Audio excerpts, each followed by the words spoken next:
बिस्मिल्लाहिर्रहमानिर्रहीम। अस्सलाम वालेकुम स्टूडेंट्स। ये कंसेप्ट है डिफ़ॉल्ट कॉपी कंस्ट्रक्टर का। इसका मतलब ये है कि आप एक ऑब्जेक्ट की वैल्यू दूसरे ऑब्जेक्ट में कॉपी कर सकते हो। उसका तरीकाकार आगे लिखा हुआ है। मैं आपको प्रोग्राम समझाता हूँ डायरेक्ट। जब वो स्टेटमेंट आते हैं तो मैं आपको डिटेल से बता देता हूँ कि तरीकाकार क्या है। कुछ मुश्किल नहीं है।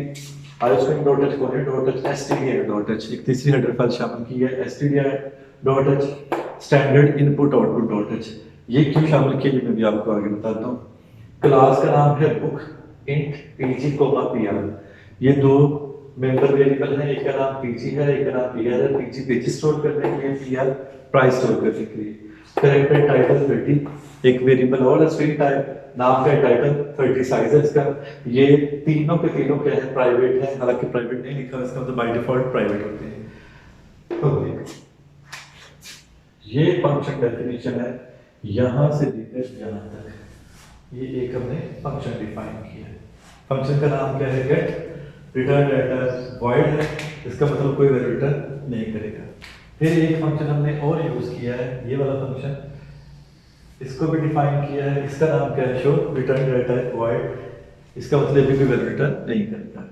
जब कंट्रोल प्रोग्राम एग्जीक्यूट होगा तो कंट्रोल कहां पर आएगा, मेन फंक्शन के ऊपर। हाँ जी, बुक B1। B1 क्या है, एक ऑब्जेक्ट है। बुक क्या है, क्लास है। तो ये स्टेटमेंट क्या है, ऑब्जेक्ट क्रिएशन स्टेटमेंट है। B1 डॉट गेट, कंट्रोल यहां चला गया गेट फंक्शन के ऊपर। फंक्शन कॉल स्टेटमेंट है B1 डॉट गेट, कंट्रोल यहां आ गया। Cout enter title of book. Output में लिखा देगा enter title of book. Gets get S यानी गेट स्ट्रिंग। ये गेट स्ट्रिंग इनपुट का फंक्शन है स्ट्रिंग टाइप वेरिएबल में वैल्यू स्टोर करने के लिए। और ये गेट्स का फंक्शन डिफाइन है किसमें, stdio.h में। इसलिए फंक्शन को हमने यूज किया है। जो वैल्यू दोगे वो यहां पर स्टोर होगी। कहां पर, टाइटल में। जो वेरिएबल दिया है इसमें स्टोर होगी। हमने दे दिया डेटाबेस सिस्टम, हमने ये दे दिया title. C out inter pages, inter pages. C in PG, PG को वैल्यू दे दी हमने कितनी, हमने पेजेस दे दिए 650। फिर सी आउट एंटरप्राइज, एंटरप्राइज हमने दे दी 250। ठीक जी। अब मैं यहां इसको समझा देता हूं कि ये क्या थी, B1 डॉट टाइटल जो है वो क्या है, वो है database system. B1 dot page क्या है 650 और B1 डॉट प्राइस कितनी है 250। ये हमने वैल्यूज दी। कंट्रोल वापस आ गया इधर। बुक क्या है, क्लास का नेम। B2 क्या है, ऑब्जेक्ट है। ब्रांचेस के अंदर हमने क्या लिखा, B1। इसका मतलब है कि जो B1 ऑब्जेक्ट है उसके जितने डाटा मेंबर्स हैं उनकी जो वैल्यूज हैं वो सारी B2 के डाटा मेंबर्स को वही वैल्यूज मिल जाएंगी। बस बताने का मकसद क्या है, मैं यहां लिख देता हूं समझाने के लिए इस जगह पर कि B2 डॉट टाइटल,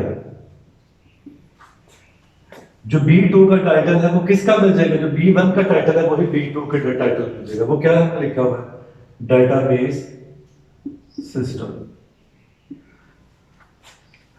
फिर B2 का पेज कितना है 650, 650 है B1 का।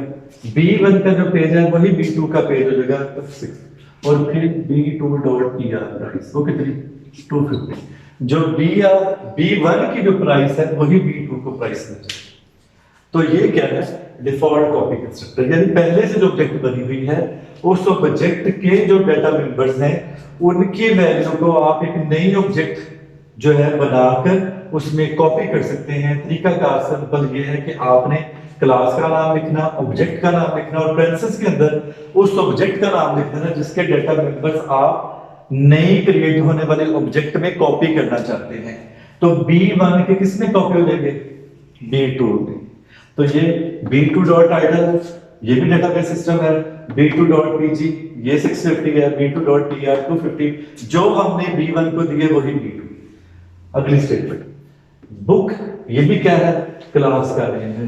B3 क्या है? Object equal to B1। आप ऐसे भी कर सकते हैं, ऐसे भी कर सकते हैं। इसका मतलब यही है कि जो B3 ऑब्जेक्ट क्रिएट हुई उसका जो टाइटल है वो भी क्या है? वो भी डेटाबेस सिस्टम है। जो B3 का जो पेज है वो भी कितने पेजेस कितने हैं? वो भी 650 है। और B3 की जो PR है वो भी कितनी है? 250। यानी B1 ऑब्जेक्ट के जो डाटा मेंबर्स है, जो वैल्यूज है वही ट्रांसफर हो जाएगी B3 के, जो B3 ऑब्जेक्ट है इसके डाटा मेंबर्स को वही वैल्यू मिल जाएगी, कॉपी हो जाएगी। तो ये स्टेटमेंट है ये वाली जो समझाने की थी। Cout details of B1, output से लिखा आ जाएगा details of B1। B1 dot show, control कहाँ गया? यहाँ आ गया। टाइटल इज इक्वल टू क्या लिखा जाएगा? टाइटल इज इक्वल टू, और टाइटल की जगह टाइटल की वैल्यू क्या है? Database system. क्योंकि B1 डॉट शो है इसलिए B1 का है। फिर cout pages is equal to, हाँ पेज की वैल्यू क्या है? 650। फिर price is equal to PR, कितने प्राइस है? 250। कंट्रोल वापस आ गया यहां। सी डिटेल्स ऑफ B2 क्या लिखा जाएगा? Details of B2। B2 dot, अब कंट्रोल फिर दोबारा यही किया। अब B2 ने किया है, ठीक है। सी और title is equal to title की वैल्यू ये B2 का टाइटल क्या है? Database system. फिर क्या आ गया? पेजेस इज इक्वल टू कितना? 650। ये 650 B2 की। फिर प्राइस इज इक्वल टू 250। ये PR कौन सा होगा? ये PR B2 का। कंट्रोल वापस आ गया। Details of B3,